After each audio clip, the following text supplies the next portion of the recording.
quick question. We got a minute or two for some general questions. Yeah. When calculating degrees of unsaturation, you treat sulfur the same as oxygen? Yeah, sulfur you can just ignore. Okay.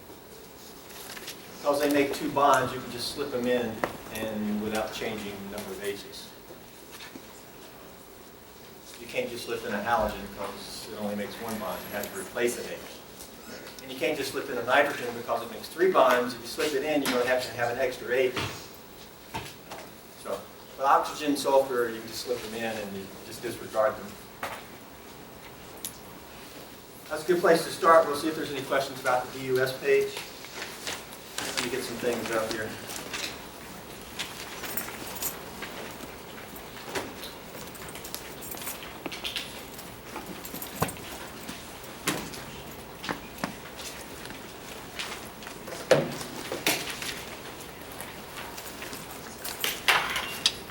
Okay, I think it's about time to get started.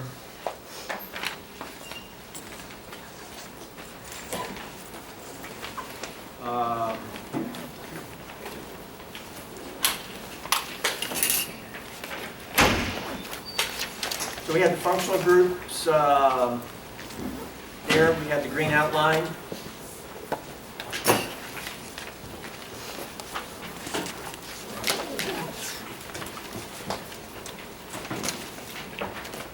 And the syllabus. That's what we had last time? Okay. I sent you something by email a couple of days ago, and I said to have it by tomorrow, but I realized we need it today. So I'm going to pass that out today, actually. That's the physical properties warm-up. Some of you may have already printed it. We'll do two stacks. Okay? Just keep it on each side of the row. You may have already printed this yourself.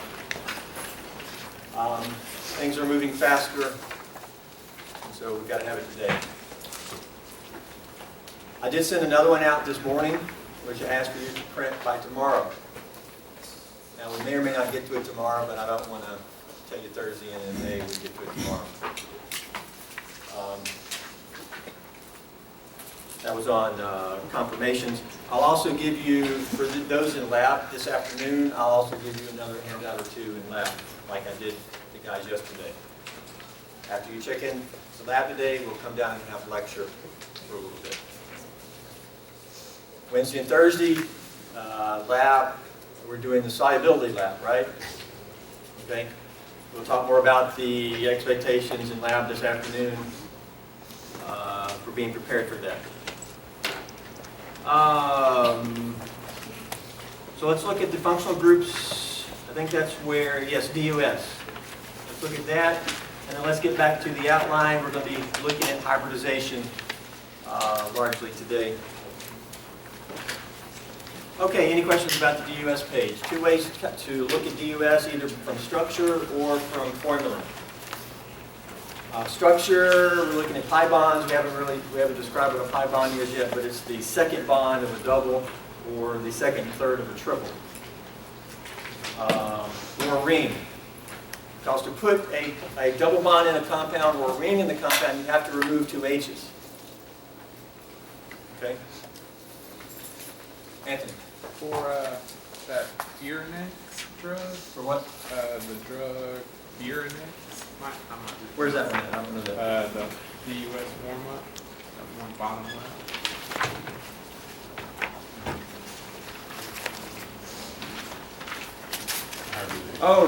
Okay, I know Bumed. I don't know how to say it, but I know that.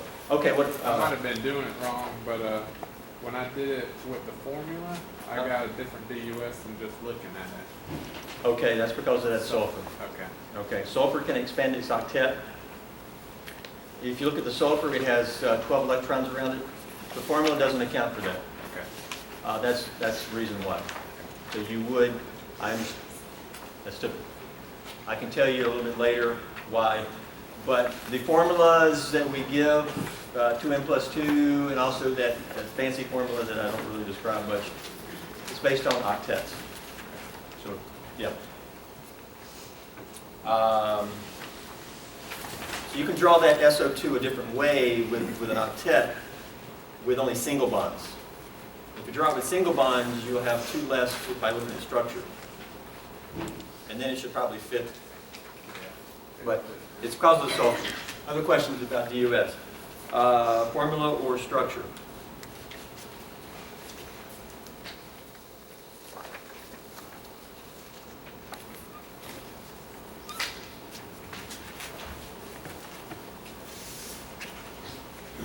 Questions about functional groups?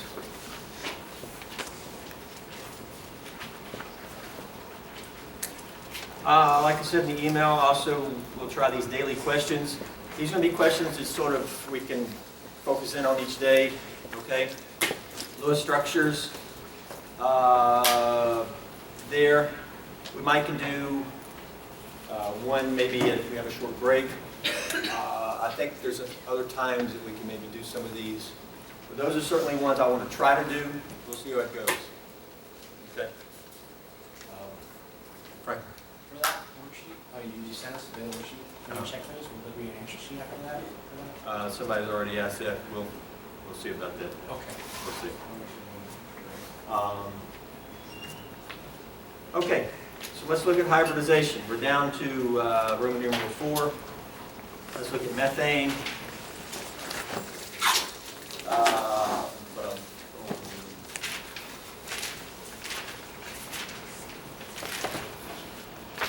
Formal charge, hybridization.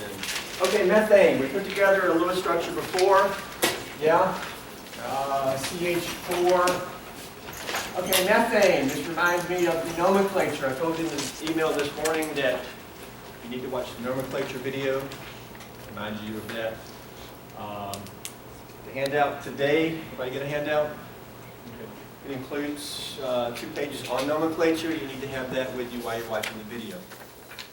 Okay.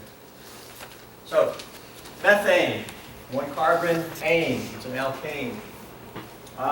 Before we put together a Lewis structure with just the 4 bonds, yeah?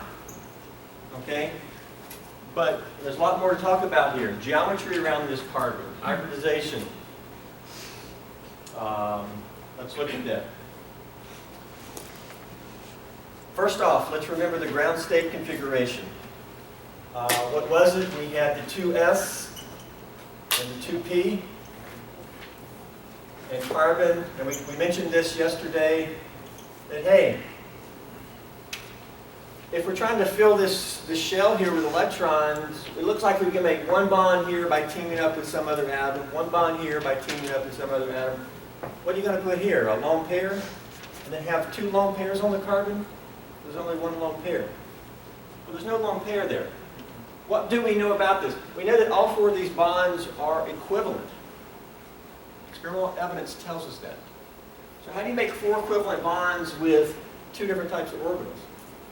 It doesn't jive. You can't do it. Instead, this carbon, the electrons around it, exist in more of a hybridized state. Okay? Just about all bonding is hybridized, not your ground state. So, then we can go back to, okay, what do we expect? How many electron regions around this carbon? 4 electron regions, okay? 4 bonds.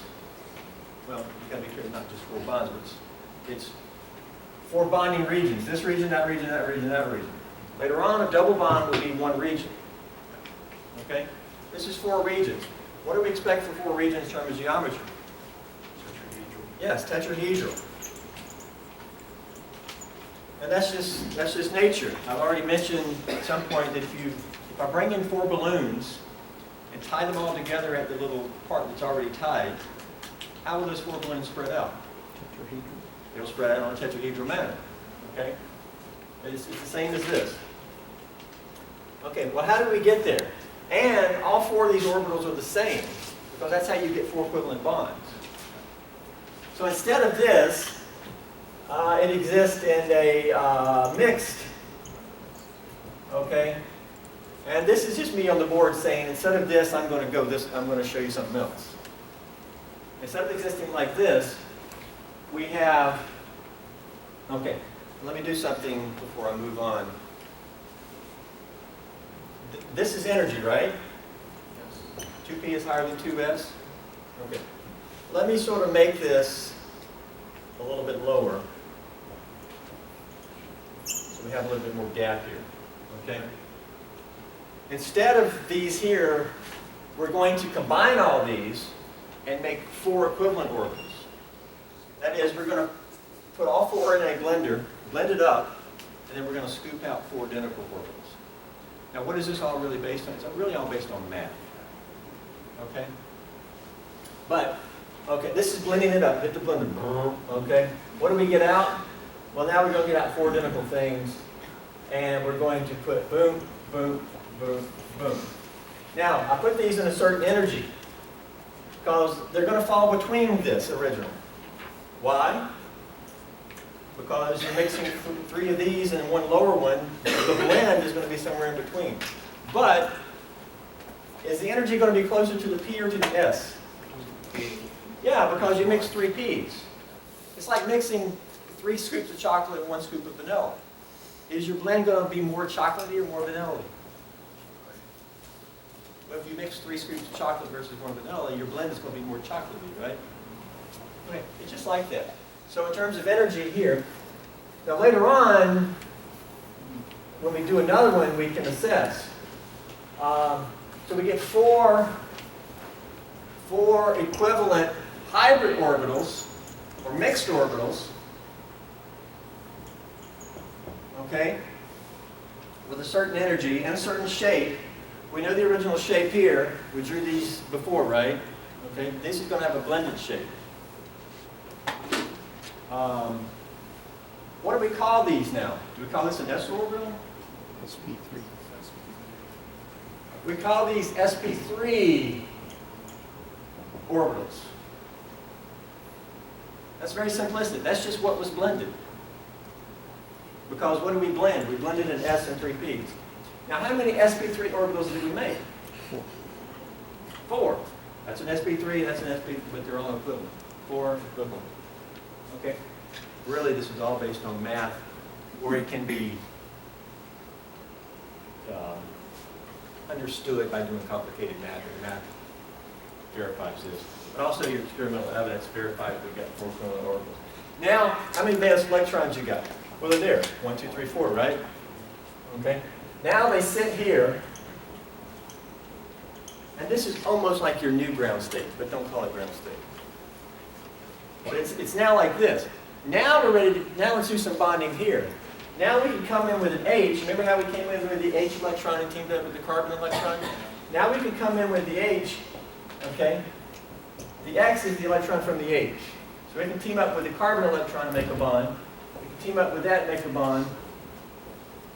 And you can have 4 H's teaming up with each carbon that needs an electron. And now you have 4 equivalent bonds using your 4 hybrids. And this is called sp3 hybridization. Importantly, how are 4 hybrids spread out? I've already answered that. 4 hybrids are spread out in a tetrahedral manner. And so that's how you get that. Okay, let's try to draw this, the tetrahedral. If we draw the carbon, tetrahedral, you learn from Gen Chem. 2 bonds in the plane, 1 forward, 1 back. Okay? Let's draw 2 in the plane. Okay? Then let's draw 1 forward. And then let's draw 1 back. Okay, that's a little bit skewed. I wish I had more room. I'm trying to keep things. Let's we can go ahead and have a get us a tetrahedral.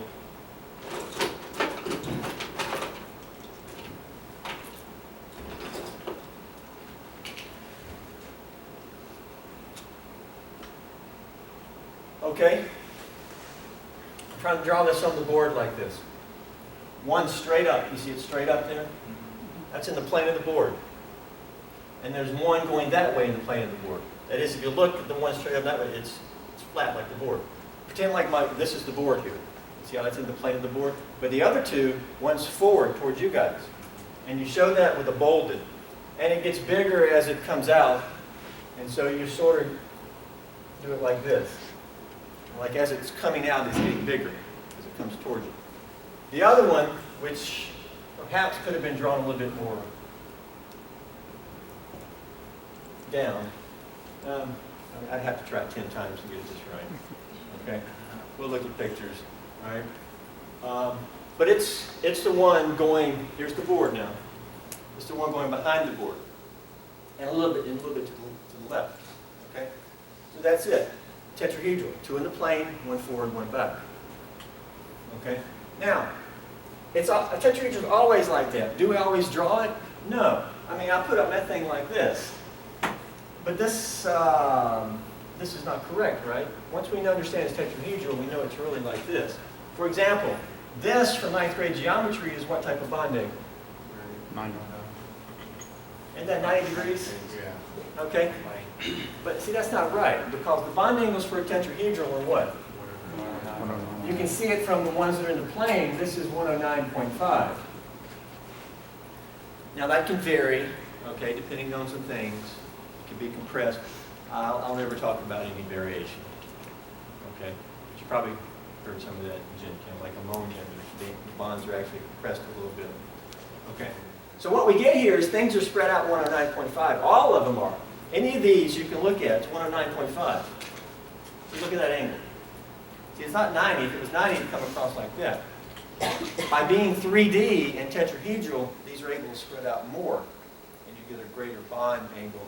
Thus, the electrons are further apart, because electrons actually repel each other. So nature wants to spread them apart. Just like those balloons. They sort of just, they won't. Okay? Not sure what else we can say here. We'll move on to SP2. And we will maybe see what we need to add in for comparison. Okay, so all your bond angles 109.5, sp3 hybridized, tetrahedral. Any questions? For the drawing the little bond on the left, do we do it thicker on the closer to the core atom and make it smaller? Yeah, it kind of is fading away from you, getting smaller as it goes away. You can look at pictures and as we draw more and more. Whenever I draw one that's perfect, I'll like yell out, hey, that's a good one. Okay, let's see if we got what we needed. Methane. Ah, see, that's where I have my little check sheet here. What's important about, what type of bond do we have here? Well, okay, I knew there was something else we needed to do here. We really haven't finished up our molecule. Because what is this? This is just sort of an orbital or whatever. What is this? If we're doing methane, it's bonded to an H, right?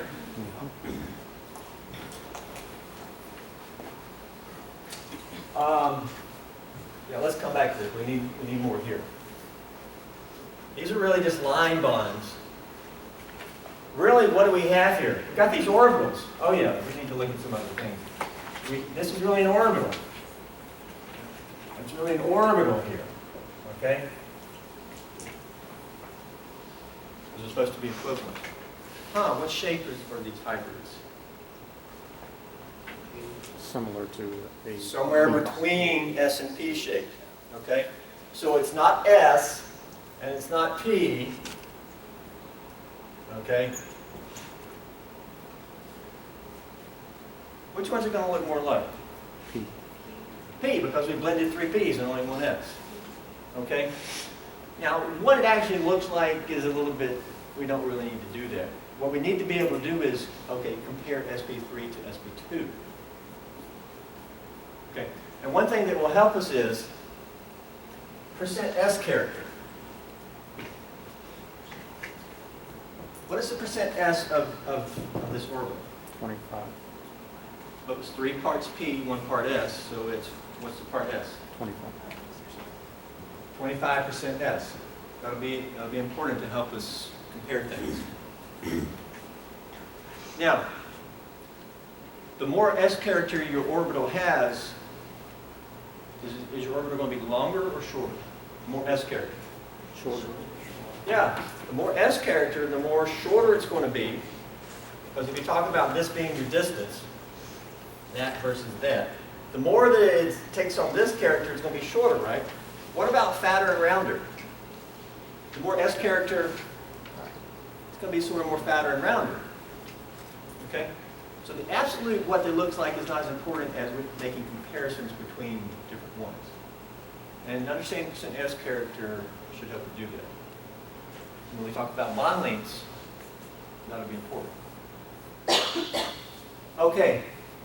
So what is this orbital? That's an sp3, right? These are all sp3s coming around the carbon. What is this orbital interacting with to make a bond? The hydrogen. And what orbital was it using? That's Just an S. The hydrogen is not hybridized because there's nothing you can mix with. It's just an S.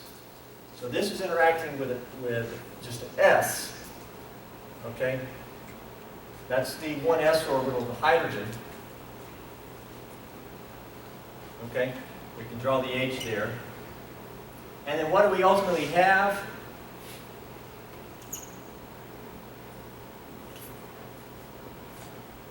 I'll draw it as an X since I did it there.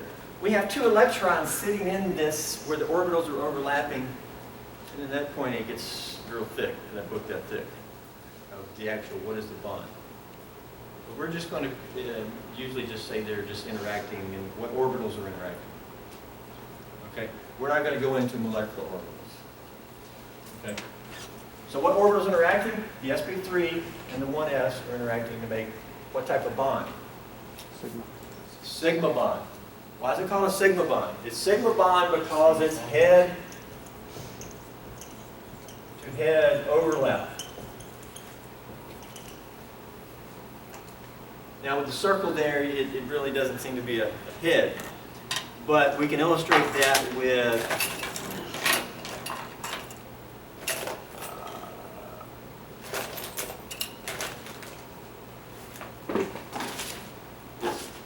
okay, right here. If these came together head to head, would they come together like this, or would they come together like that? First way or second way? First one. First way, that's head to head. Okay, I'm going to flip this over so I can actually bond. Boom, I just made a head-to-head bond of my 2 pins. Okay, as opposed to connecting them side to side, which we're going to do later. Okay, so this is sort of meant to be head-to-head. Okay, and that's a sigma bond. The importance about sigma bond is when they're bonded, they can still rotate. Now, it sounds like I'm breaking my bond, but that's just so. Okay, they can rotate. Sigma bonds can rotate. Once we get to pi bonds, we can understand the difference in, okay? That is, need a more complex molecule here, but it can rotate. We'll do more of that. So, sigma bonds. Now I got all kinds of pins. So, we can repeat this here, here, and here, right? Just made one bond. Hold on. Sigma bonds can rotate. Okay, let's look at ethene. Questions along the way?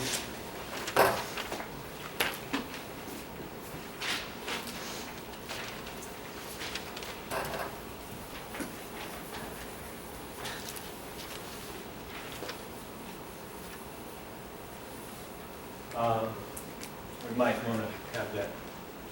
Ethene. Okay, the F is your prefix for 2 carbons. Ene, which we're not covering nomenclature right now, that's test 2, but it's alkene, and those have your carbon-carbon double bond. Okay? 2 carbon with double bond. You have to have 2 carbons if you're going to have a carbon-carbon double bond, right? Here, and then this is C2H4. You can put in the H's. And does this look like standard bonding from yesterday? Okay, how many degrees of unsaturation in this structure? 1, the pi bond. Okay. We also see that here because what's saturated for C2?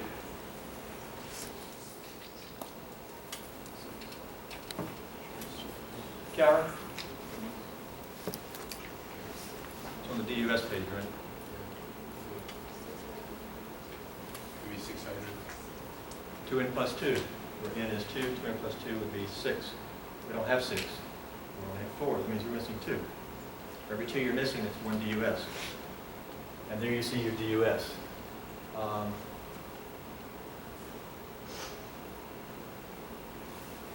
Okay, so these two carbons are going to be examples of sp2. They're both identical. We'll just look at one of them, the other is going to be the same story. Okay, this can start with how many electron regions around that carbon? Same thing over here. How many electron regions? Single bond, double bond. Okay, 3 electron regions. There's no lone pair there, right?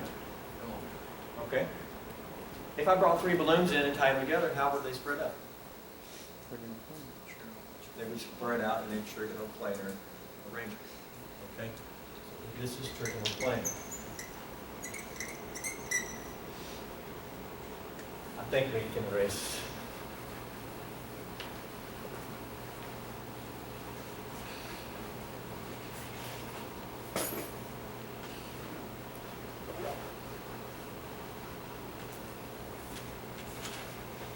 Okay, I'm not going to redraw the ground state. You already have that here. I'm just going to act like it's here and do something like we did before. We're going to mix the ground state. Okay.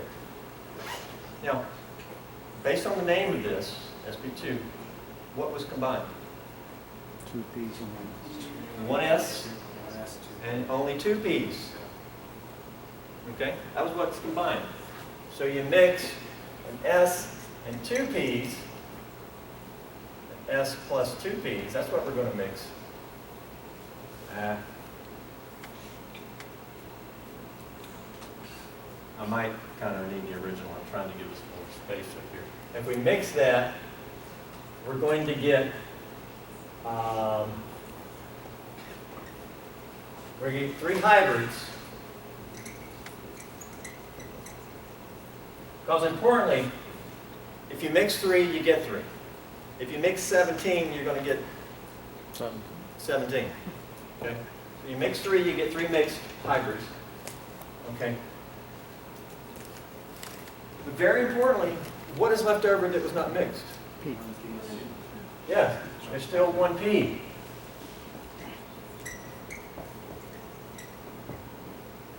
Okay, we didn't mix that one.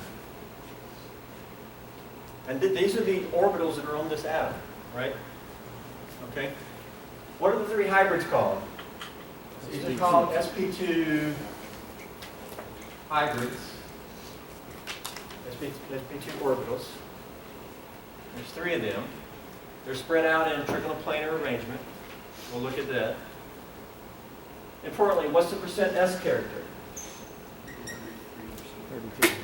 There was 1 S and 2 P's. It's 33%. 33% S. So these have more S character than the other ones, right?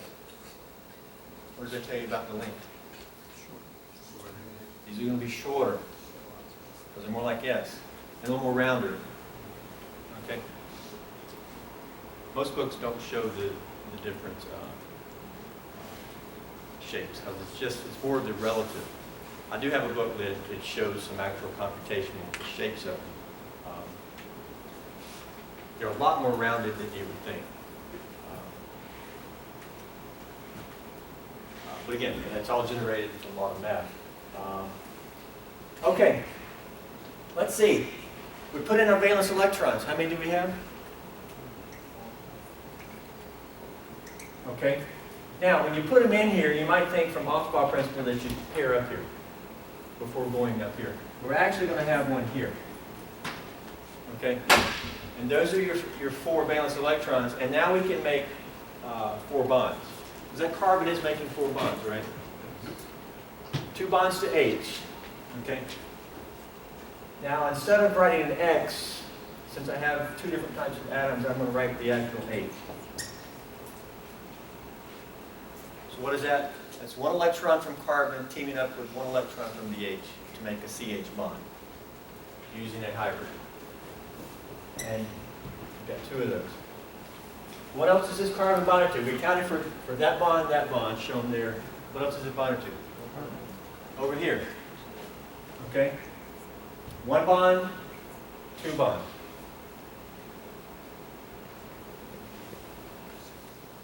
Okay?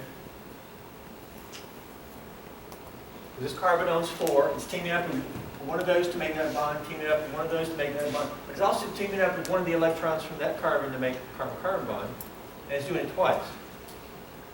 But importantly, altogether, what is this?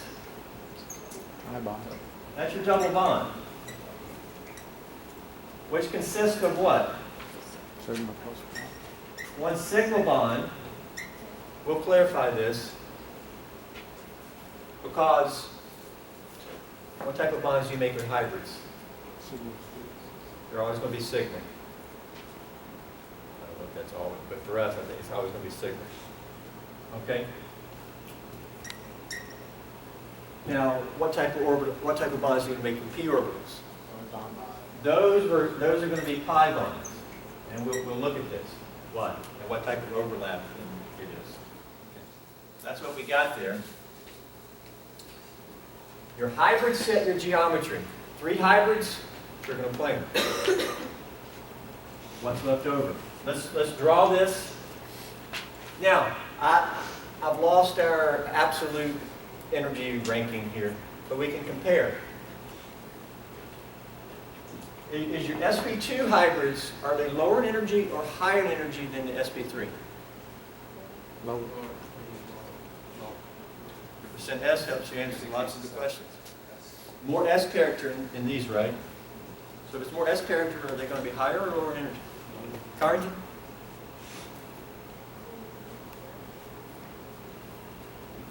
Would it be lower because the S is closer to the nucleus? Yeah. I mean, an S is lower than P. So the more they look like S, the lower energy they're going to be.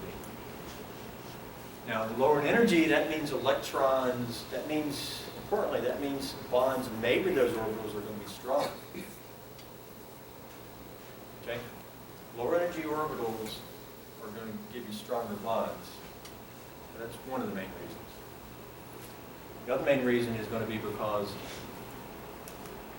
head-to-head overlap. It depends on what you're comparing it to. Mark? So does it take less energy for to put another electron into the sp2 than it does to put into the p? Is that, I'm just trying to figure out why it doesn't obey the electron. Well, if you did, you'd end up in a lone pair. Right, so I know it can't happen. I'm just trying to understand like why. Because clearly, if you've got 4 bonds, you can't have. Yeah, them in there's often many things that conflict, and you have to say, okay, it doesn't happen, obviously, because of Pyramid 11. So what's the reason? A reason I take is because perhaps a bonding arrangement is better than a lone pair, maybe when it has a choice. There's lots of times when things will not do what the norm, and it's because something else was turned out to be better.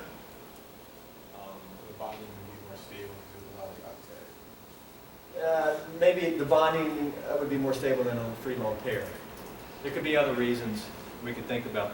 You know, it's a good question.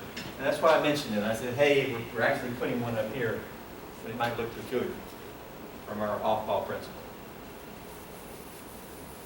Okay, let's actually draw this.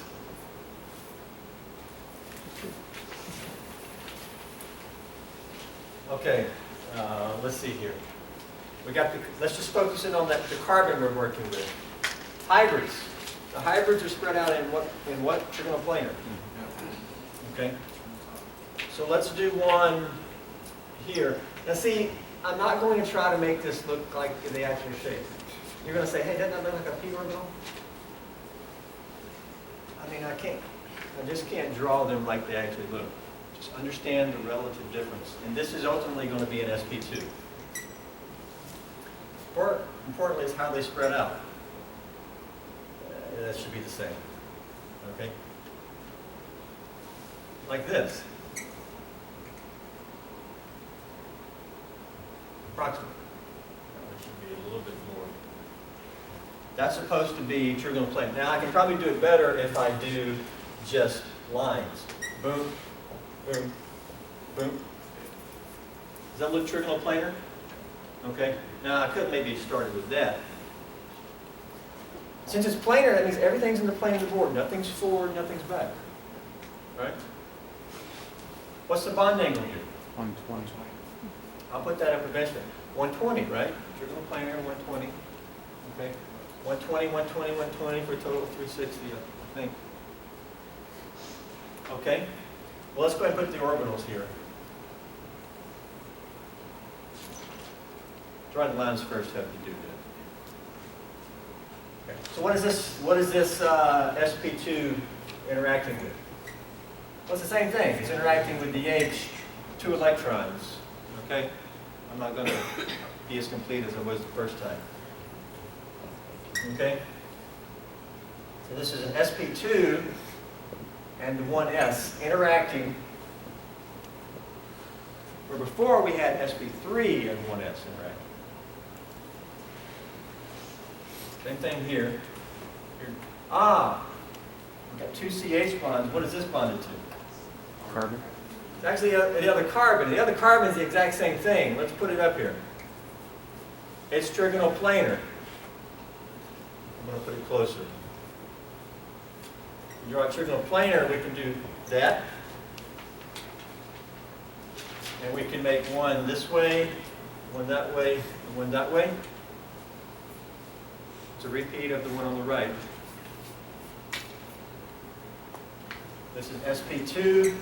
That's sp2, right? These are your 3 hybrids of this carbon. This is the H. This is the H. 2 electrons make bond, 2 electrons make bond. What do we have here? Lo and behold, it's a bond between carbon. What type of bond? Sigma. Sigma bond. This is your head-to-head overlap.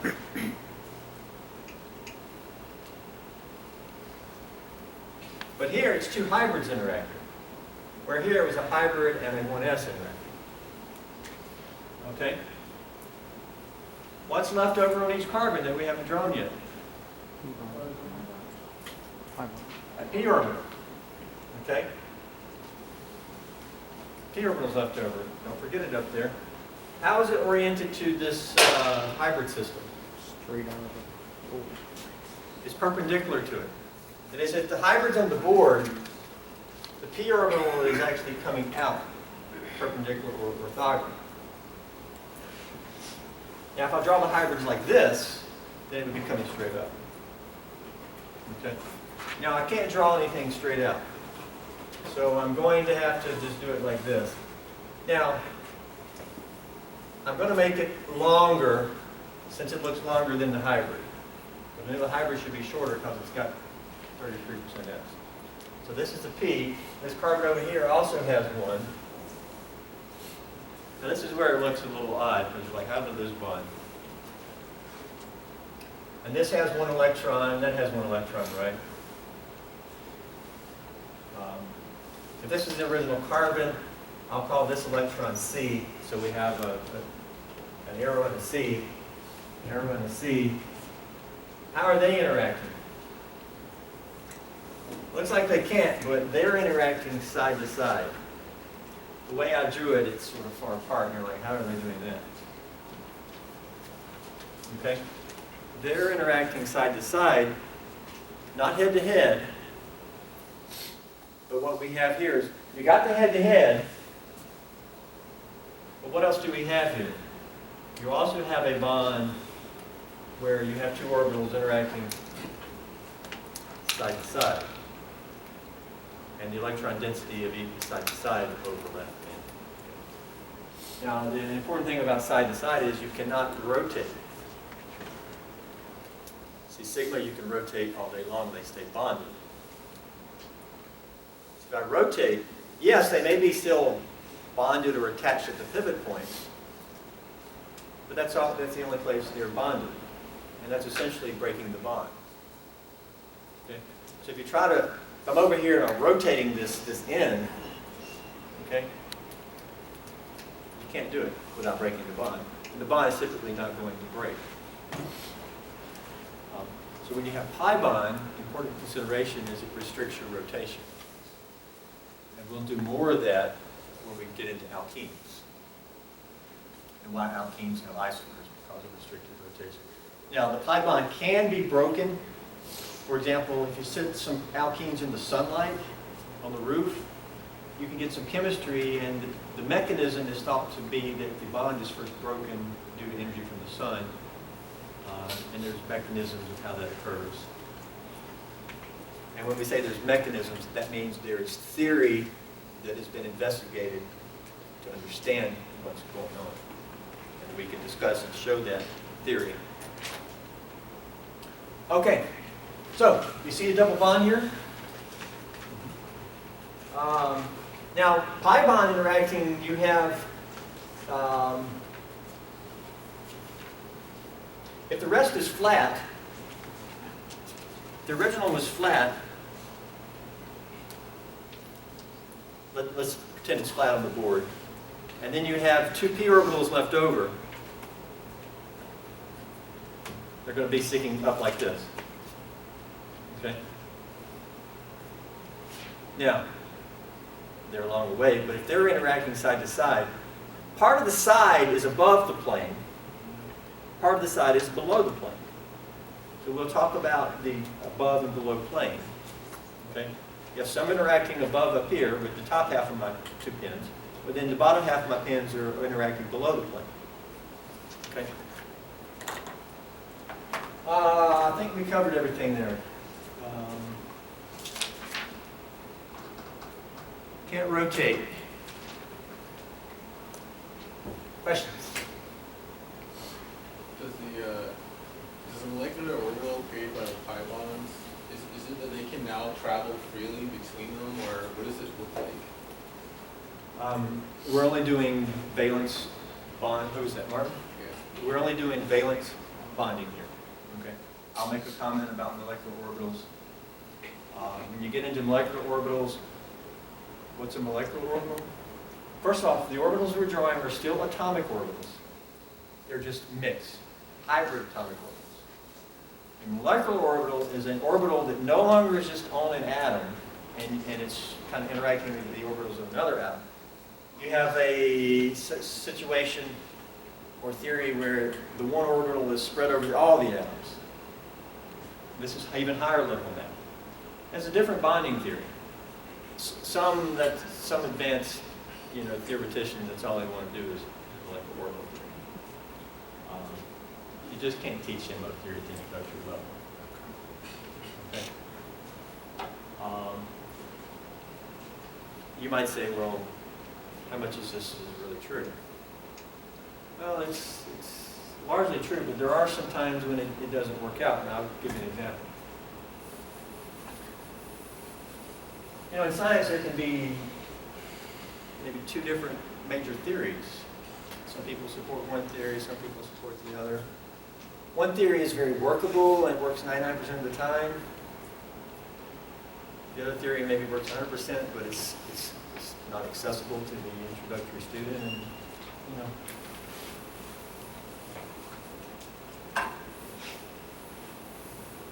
But it goes back to that language. And the common language of organic chemistry is largely built around valence bond theory. What we're doing. Okay, let's look at ethylene. You got it written there. Next one, ethylene.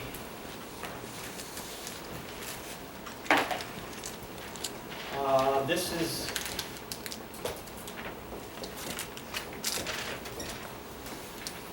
this guy. Ethylene. How many DUS do you see? 2. C2H2. Either from looking at structure or formula, you should see that it has 2 DUS. Okay. Each pi bond is a DUS. So when you look at a double bond, you see 1 sigma and 1 pi, right? That's what we just did. Okay. Now both carbons are the same. So instead of ground state, we're going to mix and we're going to get a different state. Let's start here. How many regions around this carbon? 2 electron regions. Single bond region, triple bond region. Okay, 2 things are spread out what way? I brought 2 balloons, tied them together, they'd spread out. It'd be linear. You're not going to tie them together, one balloon's facing this way and the other one's facing this way. No, it's going to go that way. If it has any force to the tying together. Okay? We have 2 regions, so how many hybrids do we need? 2. Okay, that was before. 4 regions, we needed 4 hybrids. 3 regions, we needed 3 hybrids. 2 regions, we only need 2 hybrids. Hybrids set your geometry. So we're going to get 2 hybrids. Okay?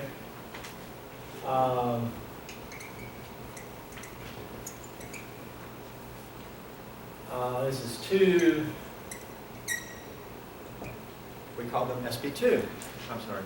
SP, No, not SP2. What is it? SP. SP, yes. This is, we didn't combine. To get 2, we must have combined 2. We're going to combine an S and 1P. SP. This is going to be SP. We need to combine an S and a P. This will give us 2. What's left over? We only combined one of the P's. 2P. You got 2 P orbitals left over.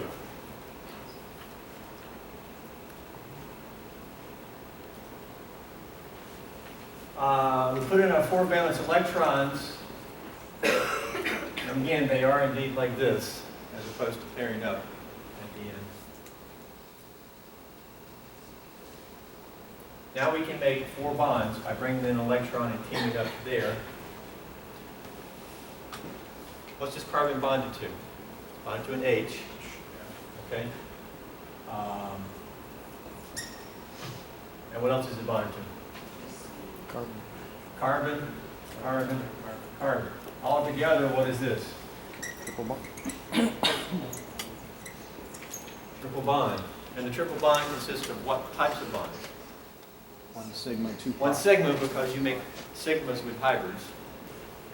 And 2 type of bonds do you make with p orbitals? 2 Side-to-side overlap. What type of bond is that? Pi. Pi bond. So 1 sigma and 2 pi. That's what a triple bond is. Okay? So what does this look like here?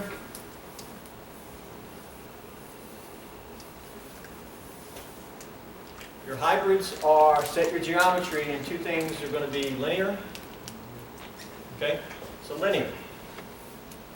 And then we can draw the orbitals. Well, what's the percent S character? 50% S. So as we've moved along here, the orbitals are getting to look more like S. So you'd expect this to be the, shorter or longer than the previous ones? Shorter. Shorter. So this is actually getting more rounded and shorter, even though I drew them just like the others. Okay?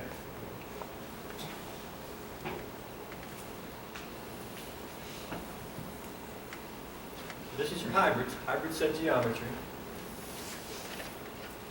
What is this orbital interacting with?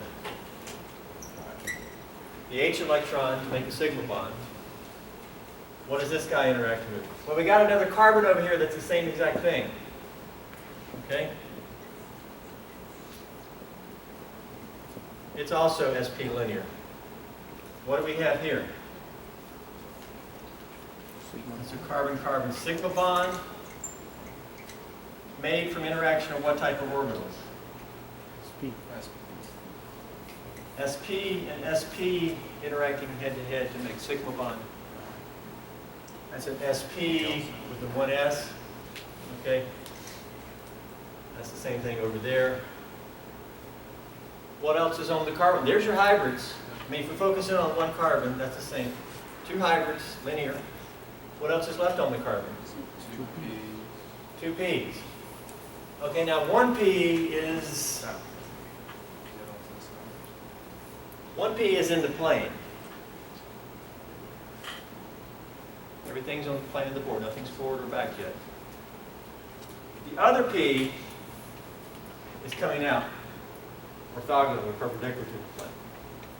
And that one's hard to show. Let's first show the ones in the plane. This one over here is the same thing. So it has a P with 1 electron, 1 electron. But these want to do the bonding thing.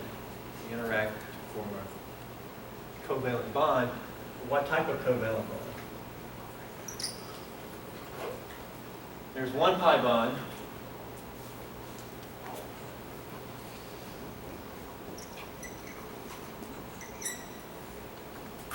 The other, for me to try to draw on the board, I'm going to have to just do something like this. And we'll have to look at a picture.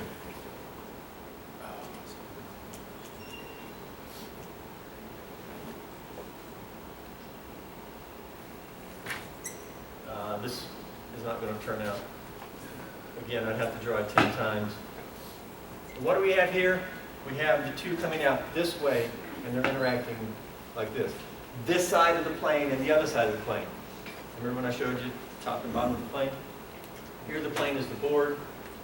Just envision, here's the board. I moved it out some. And so now we've got, if I can stick it through there. You know? Pretend it's coming out of the board instead of at the top and bottom. So you got overlap in front of the board, from that half of each pin, but in the back, behind here, each half overlaps. So in front, for that particular one.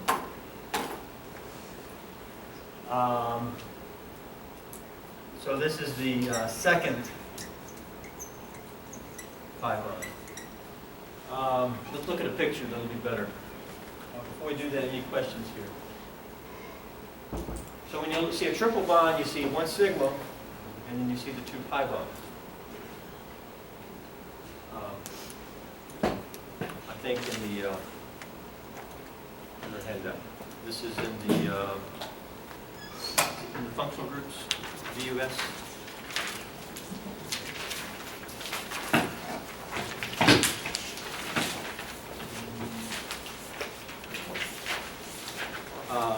Okay, that's an old pink. Okay, that's pink. Yeah, I originally added this in.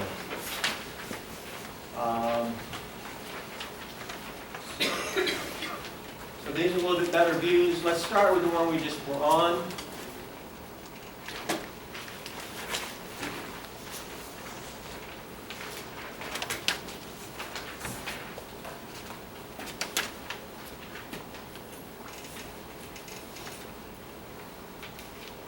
I just can't see up here, it's too close. Can you see that at all? This is dark.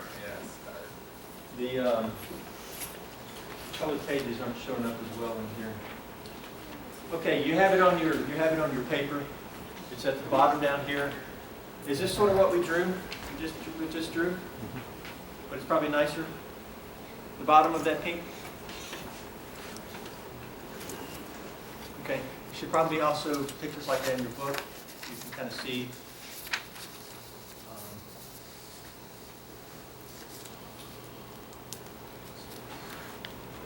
And then up above, the trigonal planar, you do have that plane where all your hybrids are. And then the P is above and below that plane, each one. Okay. And then your tetrahedral. But those are there. Question? So electrons are moving like one, two, let's say the sp2. It's moving together for the pylon. It's moving together. Is it, since it's one area, the p orbit's like that, right? So is it going to be electrons moving in the same area, above the plane and below the plane at the same time? That's what P orbital is, right? Yeah, that's what I make sure. Yeah. I mean, P orbital, you have, you know, where are the electrons? It's going to be within one. I mean, that's, you got to go back to the orbital. The probability of where the electrons are, that's a shape of the probability. Okay, I get it. How can an electron be above and below at the same time? Well, you need a cup of coffee. You know, before you know it, you'll be back to relative, a lot of crazy stuff.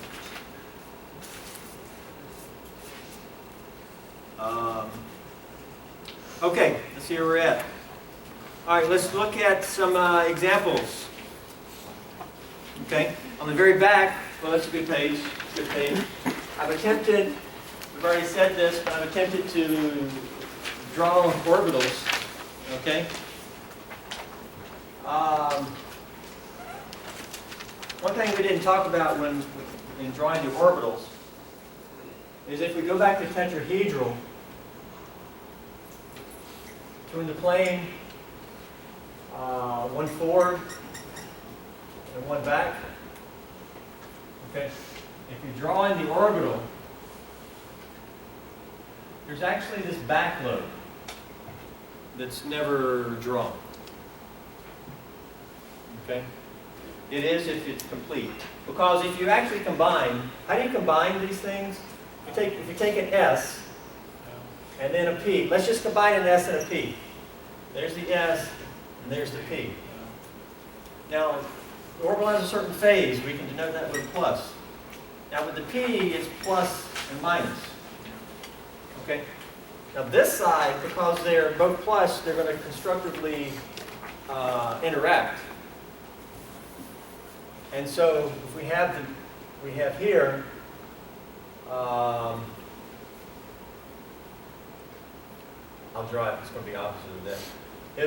These interact and you get some type of shape, enhanced shape or combined shape. But on this side, the opposite phase here leads to canceling out of the electron density. Sort of like waves canceling out. Waves enhancing, waves canceling out. And so it gets lost. But it doesn't completely get lost because it's not a complete match. But it mostly gets lost. But you're left with some electron density on that side of the hybrid. Okay? And when we put this in, we're just showing one side. Here. That back lobe, that small lobe, is usually not shown. That back lobe will be important when, in test 3, we talk about backside attack. Okay? Now, we won't say it much, but backside attack involves electrons coming in and interacting with this back lobe. Okay? So, that's the back lobe here, where I only drew just one side. Okay? But this trend makes sense. Do you expect sp3 to be longer? And the sp to be more rounded and shorter? Okay, isn't that what we talked about? Similarly, won't the back lobe be longer in the SP and shorter in the SP3? I'd have to think about it. Probably right. Probably right.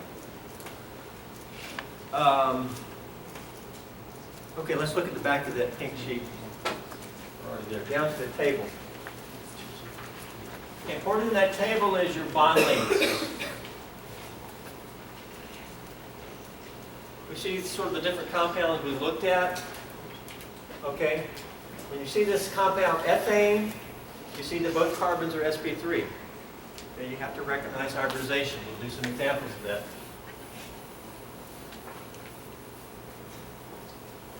All these bond angles shown are 109.5 because both carbons are sp3. Carbon-carbon bond length, typically given in angstroms, 1.54 angstroms, carbon-carbon bond length.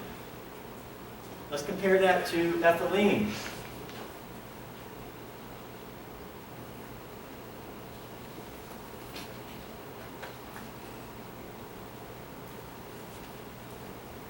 Both of these carbons are sp2. So the bond angles about both carbons are 120. Bond length is shorter. Why is the interatomic distance between the two carbons shorter? Because what type of bonds are being used to make the bond. And the sigma bond is the most important. It sets your geometry, it also sets your bond length. This is sp2, sp2. This is sp3, sp3. Interacting, this is sp2, sp2. Okay, the hybrid is. Well, which bond would you expect longer? Using these two orbitals or using these two orbitals? Longer orbitals is going to give you a longer bond. Again, the sigma sets your geometry and length and strength.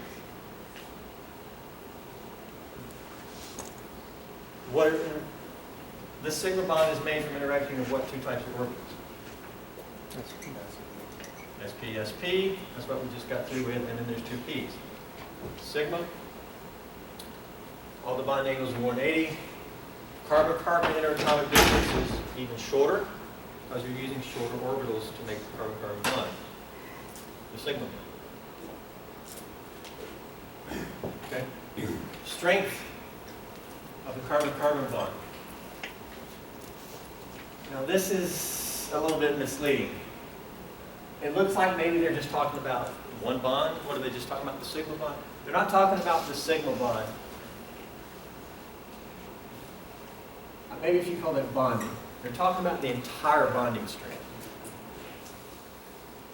Now, almost obviously, a triple bond is going to be stronger than a double, and that double is going to be stronger than a single. Okay? But look at this. The double is not twice as strong as a single.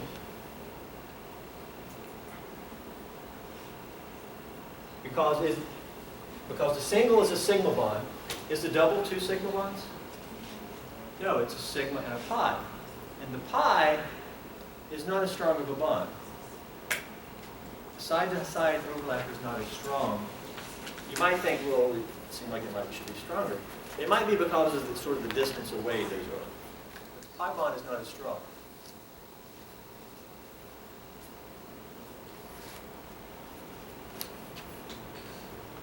But at the same time, which sigma bond is stronger of these two? This sigma bond is stronger because it's made using sp2 hybrids. Why would sp2 hybrids make a stronger bond than sp3 hybrids? Have more S character. Huh? Shorter distance. Short distance is not a bad argument. But also, an sp2 orbital is more stable. And more stable orbitals tend to make stronger bonds. Okay? So this has a stronger sigma, but it has a weaker second. So all that goes together, and you sort of have to know. So it's almost close to double, but it's not. But then here, well, 90 times 3 would be 270. You see, it's not there. Because this is not 3 sigmas. It's 1 sigma and 2 pi's. But of all the sigmas, that's the strongest sigma bond. But it's got the 2 weaker pi bonds. Okay, now the CH discussion is the same thing. Because which is going to be stronger? An SP H bond or an SP3 H bond? Yeah, the SP H bond is going to be stronger because it's going to be shorter, but it's also going to be a more stable hybrid. So did I get that right? Was the SP stronger? Yeah. The absolute numbers you don't really need to know. I mean, it's good to know approximate carbon-carbon bonds, you know, like 1.5 angstroms, but it's more the comparison of it. And the percent S characters are big for helping you do all this. This came out of a different textbook, but your textbook should have a similar table. I don't think the Klein book shows the CH bond trends, strengths. But you should know that. I mean, it's just using the percent S. Okay, so that's bond lengths, bond strengths. Questions before we move on to other examples?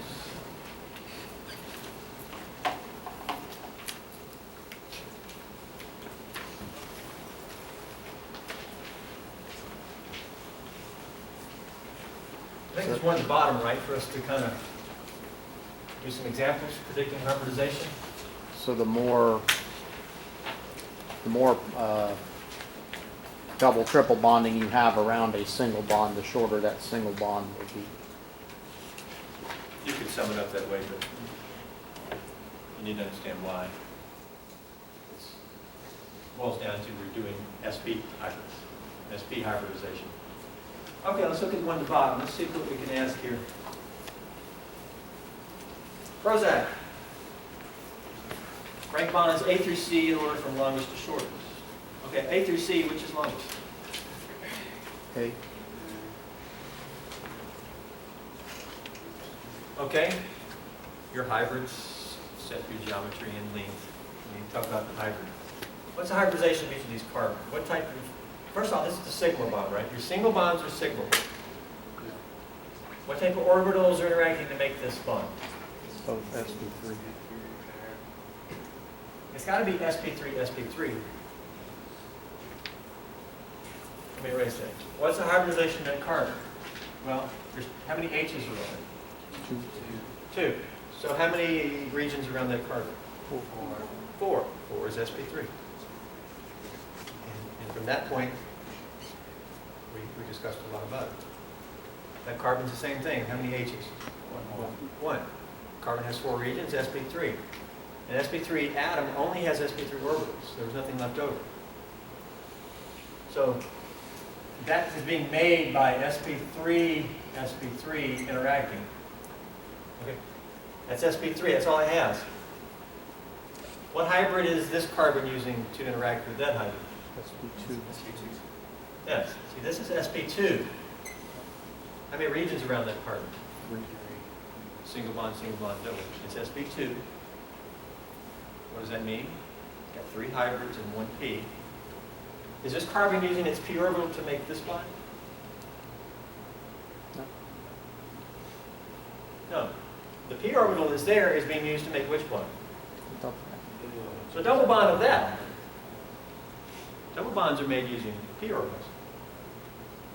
It's using hybrid to make the single bond. Okay? So that's that. And this carbon is the same as that carbon. So you really have 3 different bond strengths here. And distances. Which one's longest? A is longer or greater than what? What's next? B. Yeah, B. Because B is a kind of a mix. It's where you have an sp3 interacting with an sp2. But the sp3 is a longer. Okay. Now here you got your 2 shortest hybrids interacting. That's going to be your shortest bond. So it's ABC. A is the longest, C is the shortest.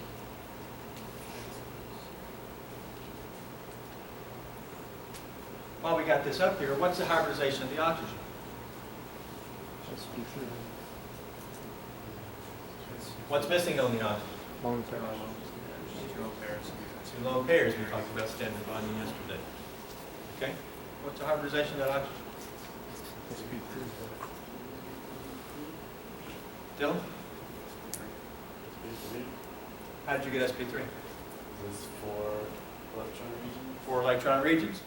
2 bonding regions, 2 lone pair regions. 4 regions is sp3. Since it's sp3, graph the hybridization.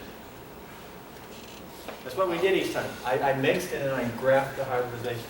Okay. Graph the hybridization, show the electrons in there, in the bonds, like we did 3 times. So graph that.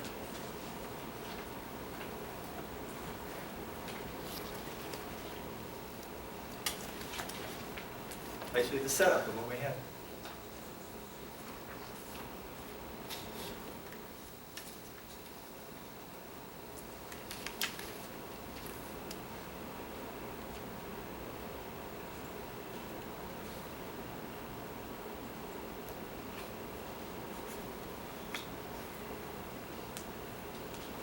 Ooh, sorry.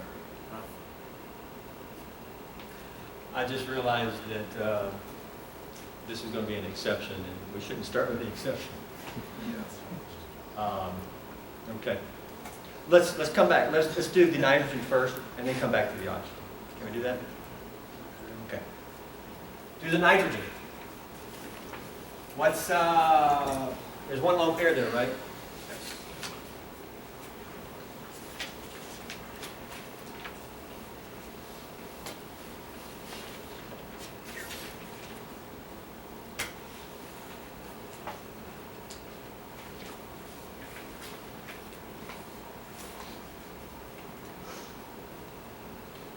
We might try to, instead of having an actual break, we might sort of just take some time, 5 or 6 minutes, and do something like this. And at this time, if you need to run to the bathroom or something, or get a drink of water, do something like that.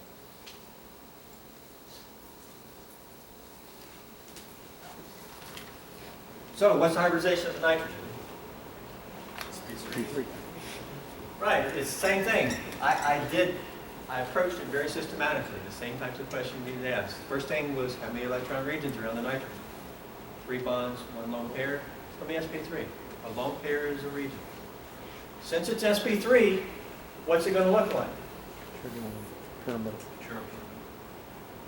What? Pyramidal. Oh.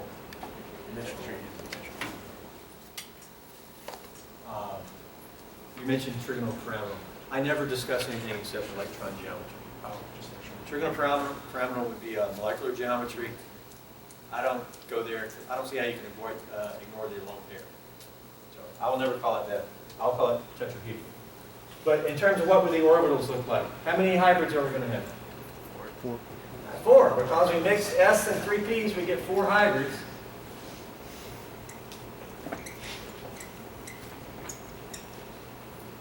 We've already done that point, right?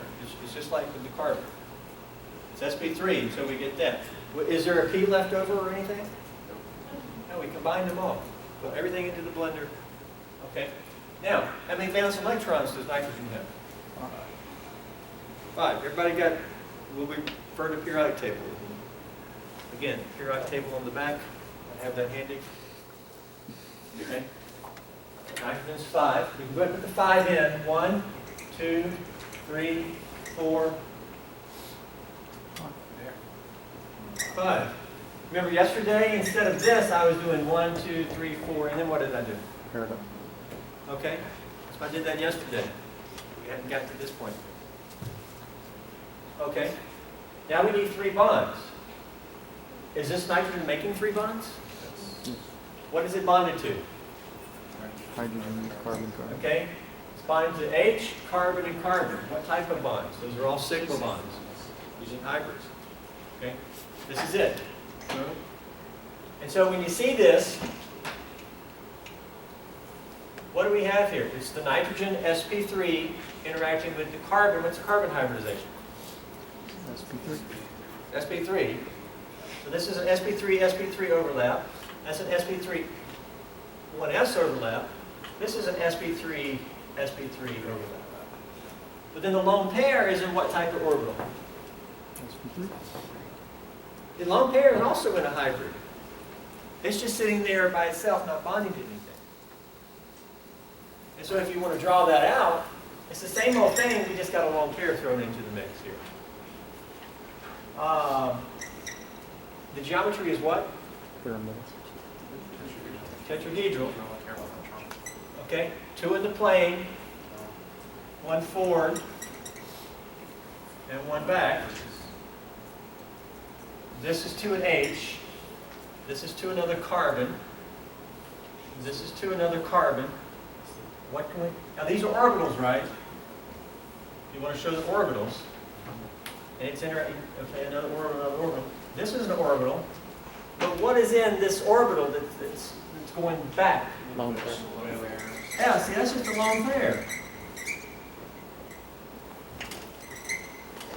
But it's the same discussion we did before. It's just that's not interacting with anything. It's tetrahedral. Yes, if you ignore the lone pair, you might get a different thing, but I don't ignore the lone pair. Okay? Does that make sense? I mean, don't be afraid to add a little something new in, but still maintain the thinking that we established.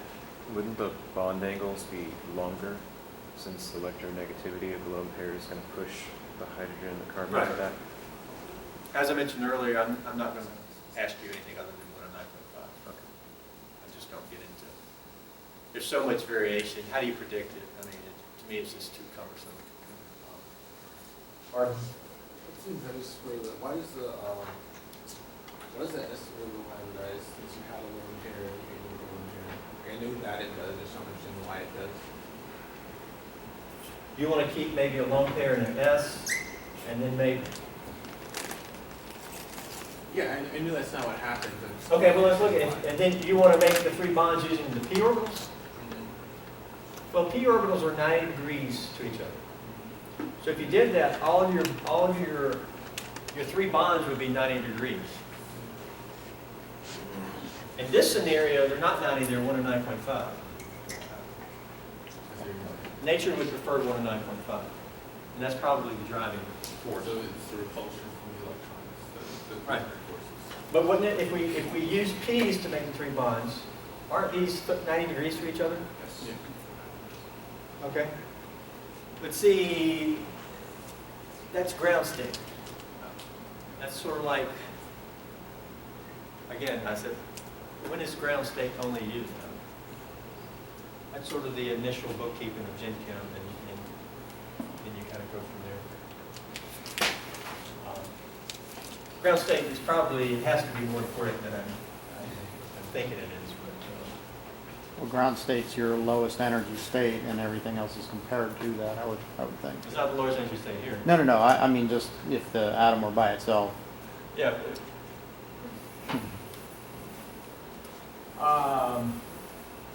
Okay, so that's sp3.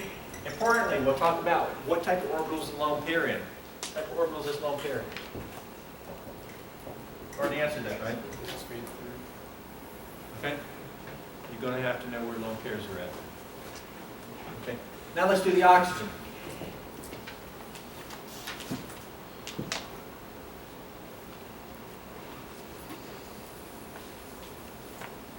Forget about what I said as an exception. Do what you think it should be based on what we talked about.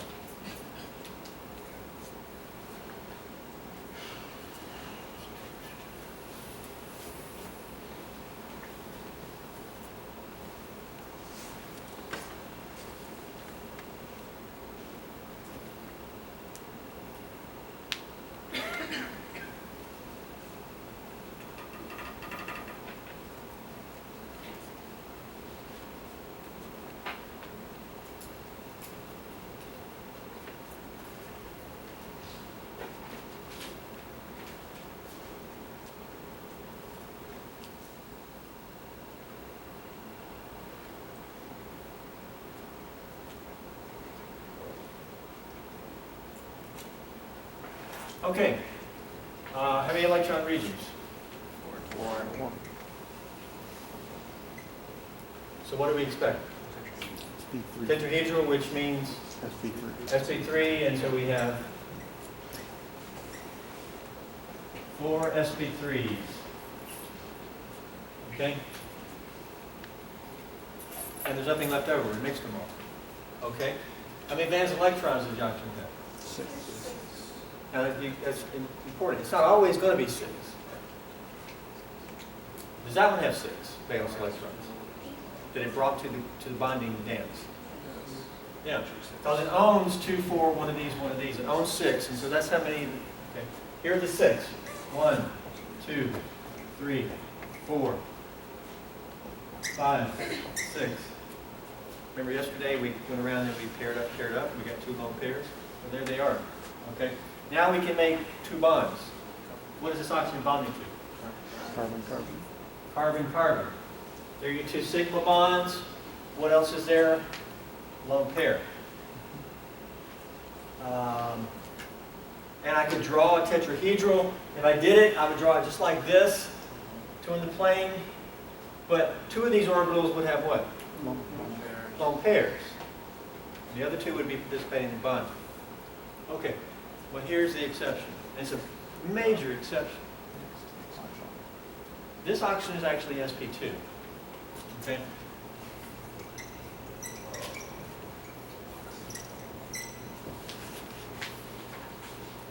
Actually sp2.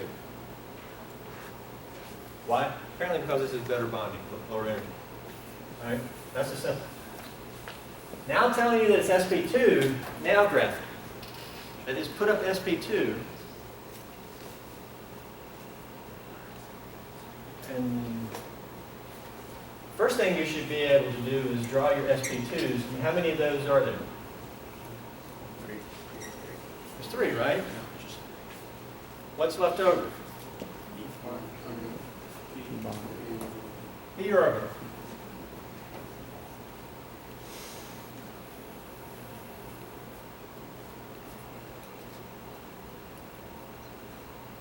Okay. From there, let's look at what we see in the structure. Structure, it does have some truth to it.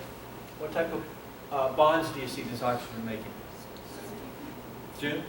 Sigma bond, How many sigma bonds? 2. 2, yeah. Single bonds or sigma bonds? What type of orbitals do you make sigma bonds with?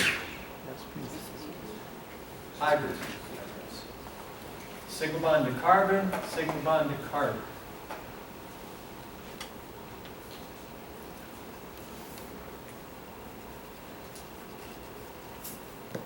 That's what we see.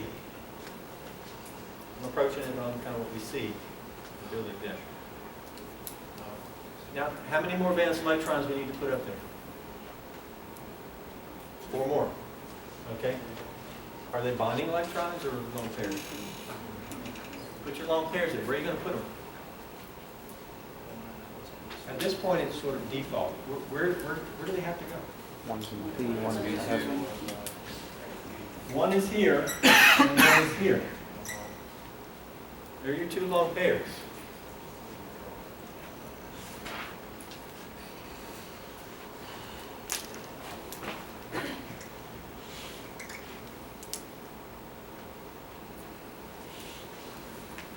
Is that exception only for oxygen? No. Oxygen has nothing to do with it. This over here has something to do with it.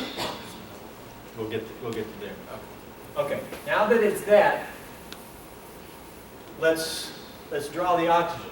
Okay. Here's the oxygen. It's got 3 hybrids. Let's draw the hybrids. What's the geometry of the 3 hybrids? Trigonoplanar. Boom, boom, boom. Here's trigonoplanar. Here are your 3 hybrids. Okay? Now what are the 3 hybrids doing? One is bonding to this carbon over here. What's the hybridization of this carbon over here? sp3. So it's tetrahedral, but one of them can come here. One of them, if we want to spend a little time here, tetrahedral would look like maybe like this,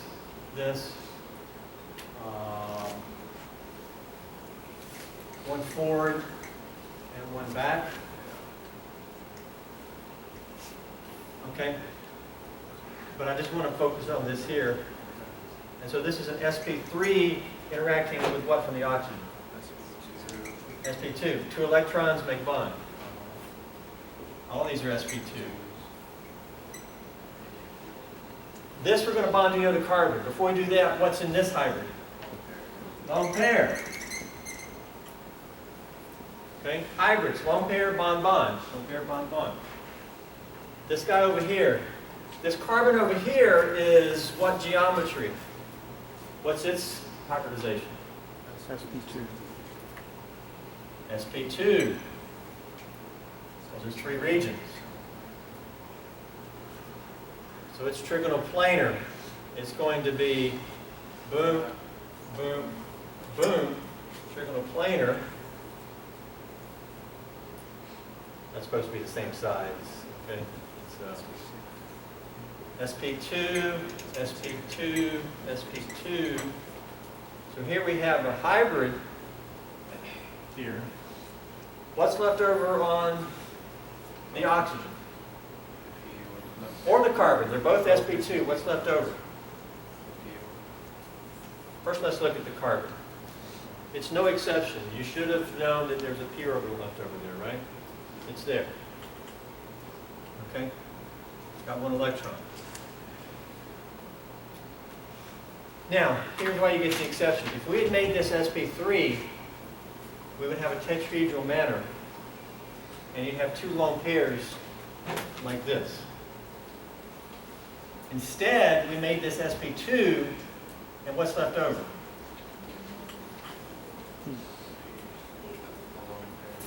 P orbital. And what do we have in the p orbital? Lone pair. Now, this is where it may look like we have too many electrons.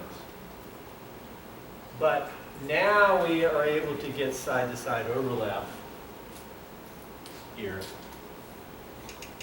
And yes, it may look like we have too many electrons. We got 3 electrons here total.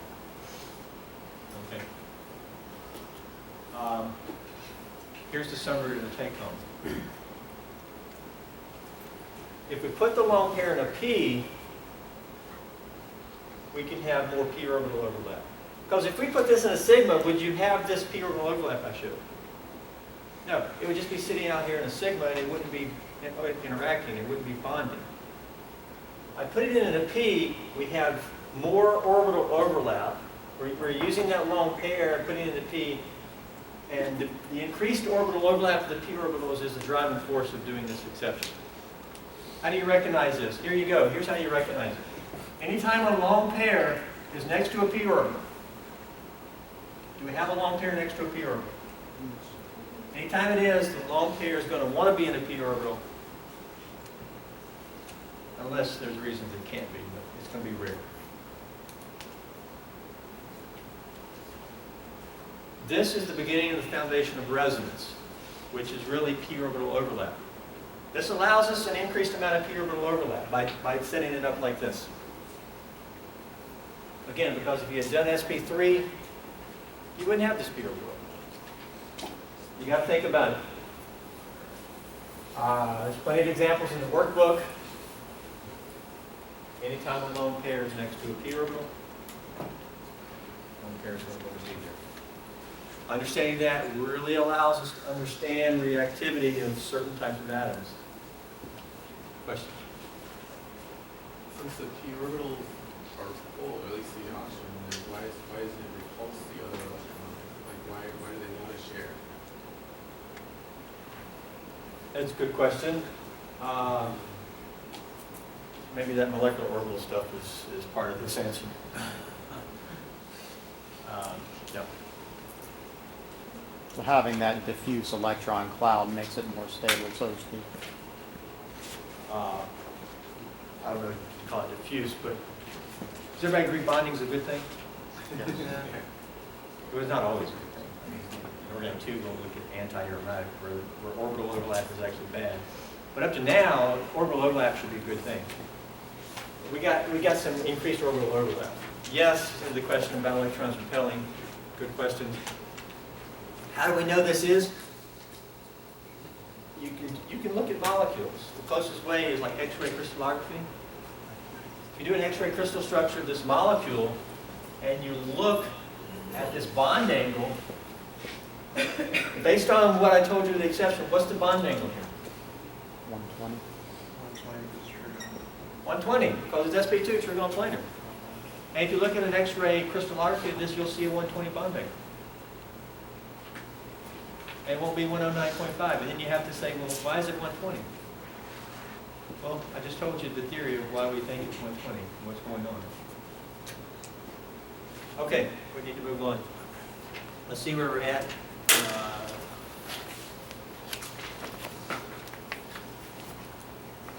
Okay, let me show you in the workbook. For example, there's a page of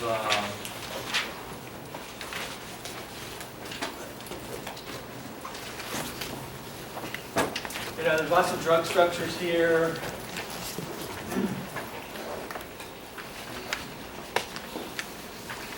I mean, what's the hybridization of that fluorine right there? sp3. Oh, fluorine. Fluorine, yeah. What's hybridization here? Veronica? The fluorine. Why do you say sp? How many electron regions are there?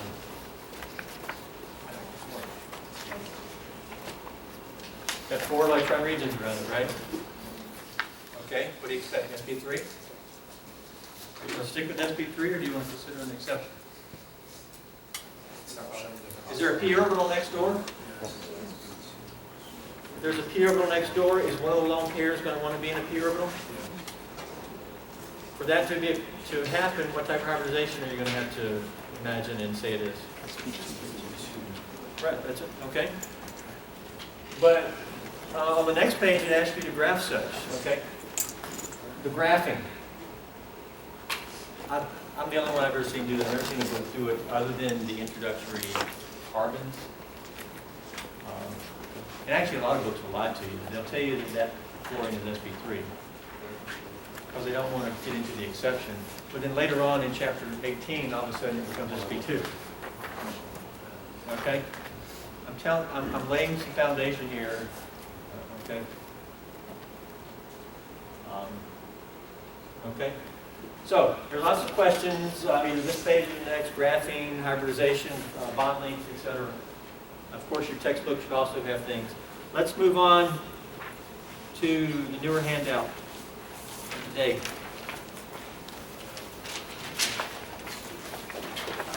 Is there extra handouts somewhere? I don't see we have all.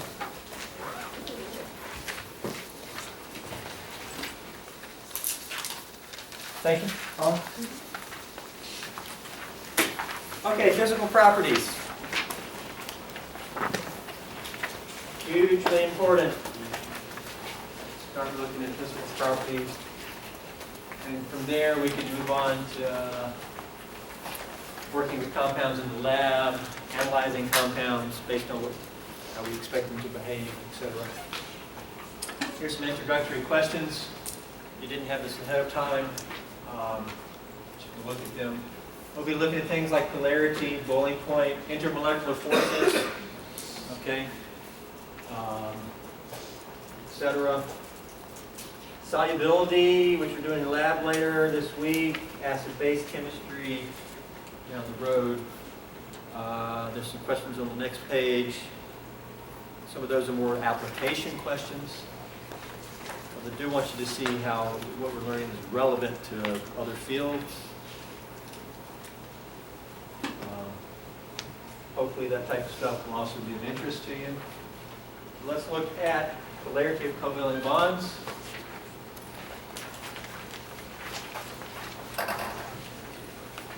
The HH hydrogen is a nonpolar covalent bond because both atoms have the same electronegativity. One doesn't pull more than the other.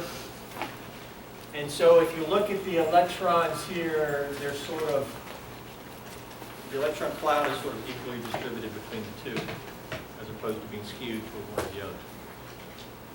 Something like HCl, on the other hand, of course, there's lone pairs. We know the chlorine is much more electronegative, so you need to know your electronegativity trends, your periodic trends. We can illustrate this with a dipole arrow. The electrons are pulled this way, leaving this being sort of a plus charge that way. It's not a formal plus, it's more of just a partial plus. Where we can show it, another way to show this is sort of like this. In this case, the electrons are more sort of like this. The electrons are pulled, that greedy chlorine. And so if you imagine the more the electrons sit toward chlorine, there's going to be more of a negative field there. Where here, relative to that, it's more of a positive, because the electrons have been moved away from you. Okay? So that's all your dipole discussion. So this is called a polar covalent bond. Of course, it's a polar molecule, where hydrogen gas is not a polar molecule. Your carbonyl is a classical example of a polar bonding arrangement. Okay? And so when you see a carbonyl, the carbonyl carbon has partial plus due to the oxygen pulling the electrons. Again, it's not a formal plus, because if you look at the structure, it's 4 bonds, it's 4 valence electrons, it's neutral. But the idea of partial charges. And the partial charges help us understand reactivity. Because in the end, the partial plus is going to be attracted to the partial minus. It's something like this, okay? You're going to have to be able to think on your feet. You know, chlorine is more electronegative than iodine. This would be an interhalogen dipole. And so, which halogen is more electron poor, the iodine or the chlorine?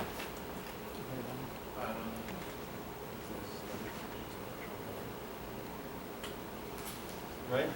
Terminology, language. Chlorine is pulling it, so leaving the iodine electron poor. I mean, if chlorine is always pulling money away from this guy is short on money. Money pulling. But here it's electron pulling.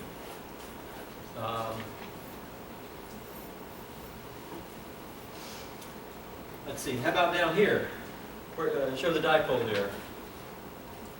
Okay? To the right. So you gotta know some periodic here. Chlorine's more electronegative, so it's the same thing. You got partial plus. The bromine is more electron poor. Okay? These are not covalent. I mean, these are polar molecules. That is, they have a region of plus and minus. And so if you get into physics, if you put these molecules in the presence of an electric field, they will undergo some torque because of their dipole. That is, just like a compass, okay? You bring a compass to Earth, what does it do? It experiences torque okay? But a compound like that is not going to experience any torque. Okay, so you should have maybe some physics. I don't know if y'all have physics. You talk about any of that type of thing in physics when you do more of electrical stuff. Dipole moment, you can measure the degree of the polarity. That'd be called. We're not going to get into actual values for dipoles. That's just terminology. You know, which molecule would have a dipole moment? Well, polar. Okay.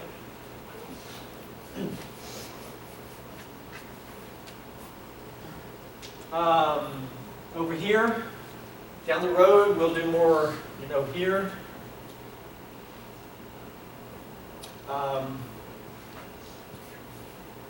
Carbon has some partial plus charge because that bromine is pooling. So this bond is polarized. Even this guy is electron poor, partial plus. That'll be important to our reactivity later on. Now CH bonds. While there is a difference in electronegativity, it's very small between CH, and we typically just ignore it. So we don't need to think about a CH being polar. We just never talk about it. Just ignore it.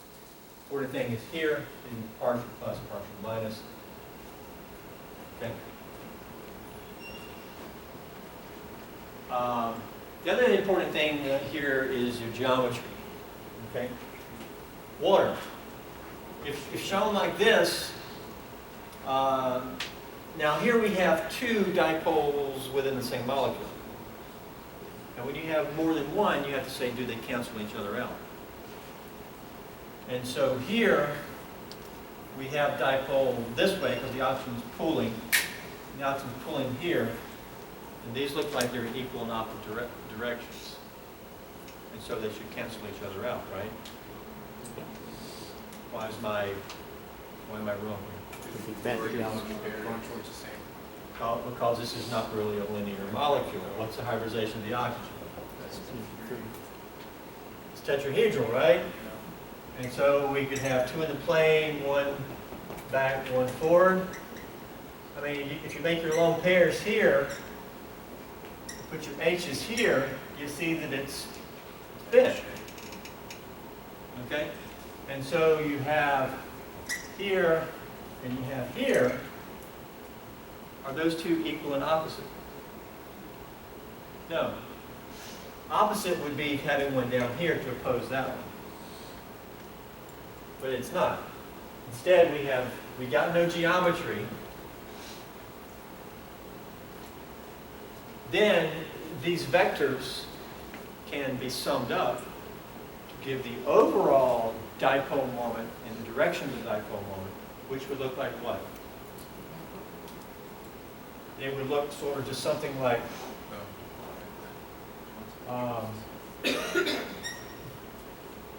something like that, right? If we got rid of these two, that would be its net dipole moment. That makes sense. This is your plus. That's supposed to be a plus. This side is plus because you got these H's that have been have lost all their money because of that greedy oxygen. But it also makes sense is this is your electron side.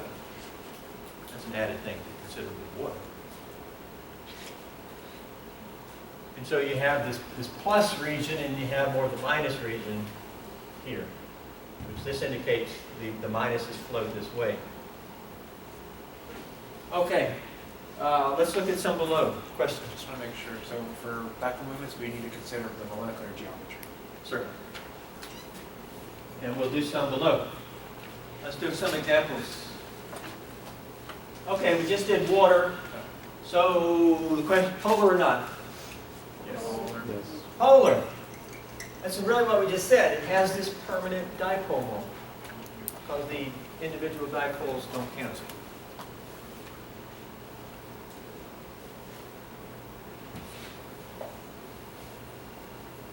What does polar mean to you? I tried to give you a little idea of experiences torque in electric field.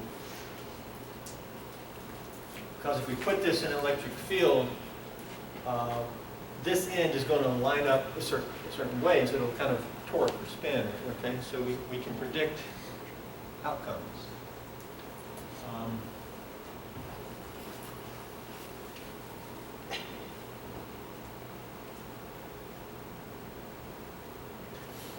Now again, you can actually calculate dipole moments and give them a value, like a Debye moment.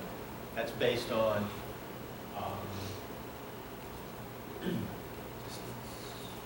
the distance is important. Also, the effective charge of each atom, that type of thing is important. Your book will probably discuss some of that. It's worth looking at, but I'm not going to do anything. What we're doing is right here. Okay, water's polar. CO2, polar or not? Somebody was quick. Jacob? Brian? Yeah. Taking notes? Okay. Have I worked it out yet?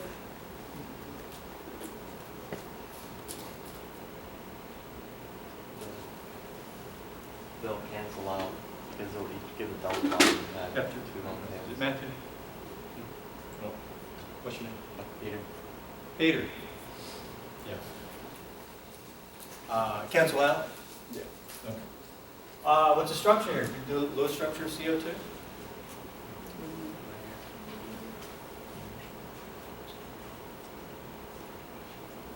You could possibly have the carbon on the outside, but CO2 is typically drawn. Run it. Can everybody draw a low structure of CO2?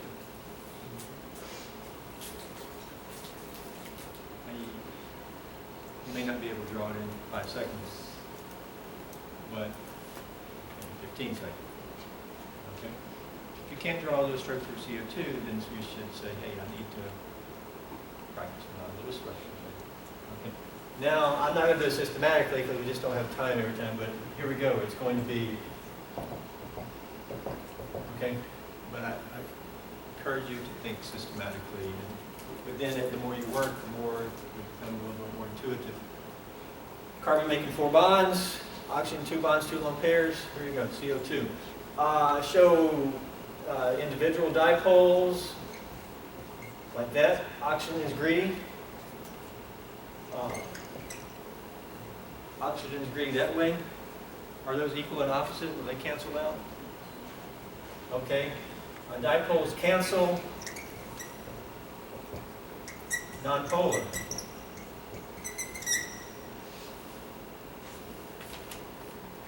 That is, does CO2 have a plus end and a minus end? Which end is plus? Neither.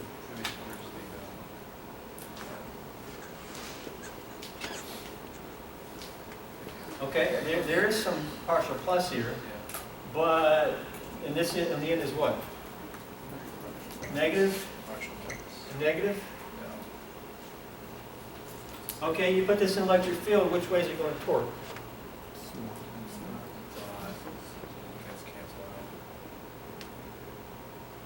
I mean, if this was positive down here, is this end going to spin down or is that end going to spin down?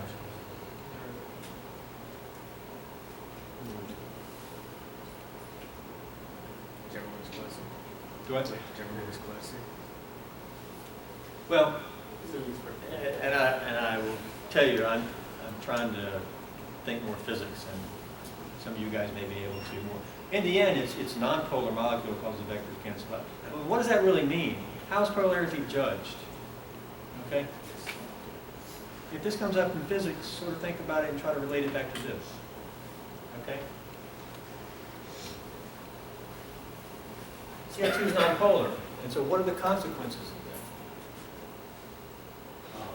that? Okay, SO2, polar or not? So polar or non, how about SO2? Now if we draw a Lewis structure of SO2, again, you could have an oxygen in the center, but let's put sulfur in the center. Let me see if I can get us a Lewis structure up here. SO2, one that we might like or not like. But hold on.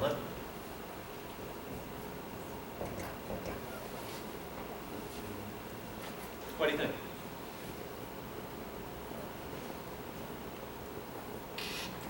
Anybody like it?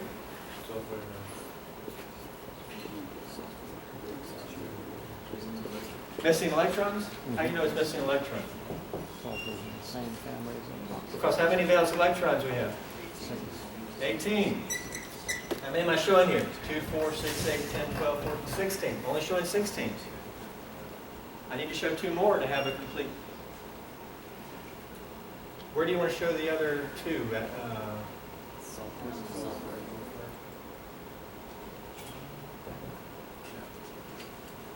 Because let's think about charge. Before we did that, what's the charge of the oxygen? Neutral. Neutral. What's the charge of the sulfur there, though, in that arrangement I put it in? Positive. How many electrons is it owning? 4. It's only owning 4. It's supposed to own 6, so it's missing 2. So what's the charge there? 2+. 2 plus. We got 2 plus. I mean, does this say SO2 2 plus? No, it says SO2 neutral. That means it's okay. It's also, there's a lone pair there, and now the sulfur is neutral. Okay, now, what's the hybridization of the sulfur? See, this is where, what problem have we run into now? 2, 4, 6, 8, 10. Instead, if we obey the octet rule, instead, hold on, we had that? Let's use a mechanism arrow. I'm going to take these and move them this way. What does that give? Show what that arrow movement gives. What does that arrow mean to you? And show the result. These electrons in here.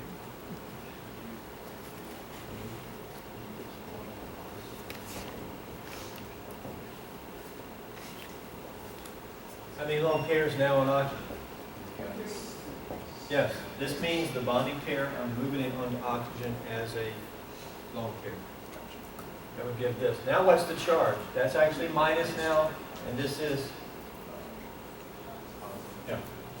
If you want to obey the octet rule for sulfur, you're going to have to do something like that. Now you can make arguments which is better. Some people like to obey the octet rule, some people don't like to show charge. True structures is left. Based on this, what's the hybridization of the sulfur?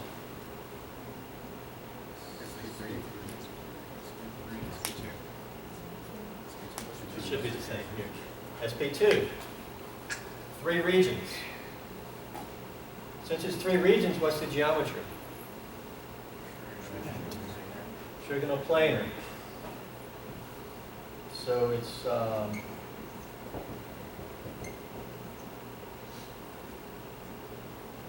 we can sort of do something like this. Okay, sp2, trigonoplanar. Now we can look at dipoles. This you may have a question about, but if you just forget about the charge, something like this, the oxygen is more electronegative than the sulfur. Are those dipoles canceling? No, dipoles do not cancel. It's a polar molecule. because it has a certain geometry. If we did the other one, would that be incorrect? After I looked at it, the other one should have the same hybridization. It would have also, because the other one also had 3 regions. For what we know, it would have worked out. There's something involved that you don't even need to be worried about at this point. Okay. Question? Would the net be more towards the fully negative oxygen? Both options have the same negative charge. That's resonance. Because, remember when I moved it out onto the oxygen? Why this oxygen, not onto the other?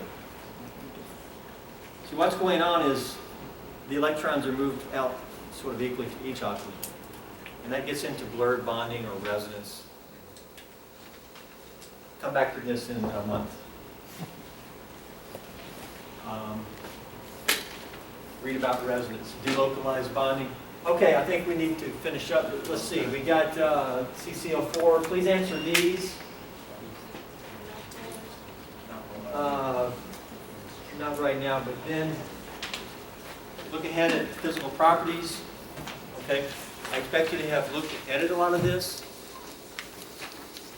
That I think it's just where you should have read and been able to understand. I'm going to just gloss over next time. Ask you if you have any questions. I'll spend more time on what I think we want to discuss. Got to read the other stuff though, and if you don't understand. Or if after I've discussed it, you're like, hey, you didn't know this, then ask that later. Hydrogen bonding, different types of IMFs, melting point, solubility. There's some questions near the back. Okay, things with question marks. Before we dismiss, let's look at the daily questions.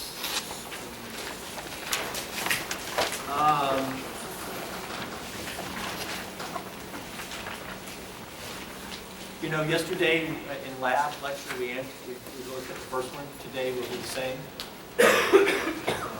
And we'll find times to look at the others. But if you look on down, we're getting into things that you're going to be reading in the handout. Okay? So you can use those questions as sort of prompts. Make sure you're looking for the material. So some of you are checking into lab today, and then we'll have a lab lecture. The other group, you have your first lab tomorrow. Okay, guys, have a good day. See you some of you a bit later.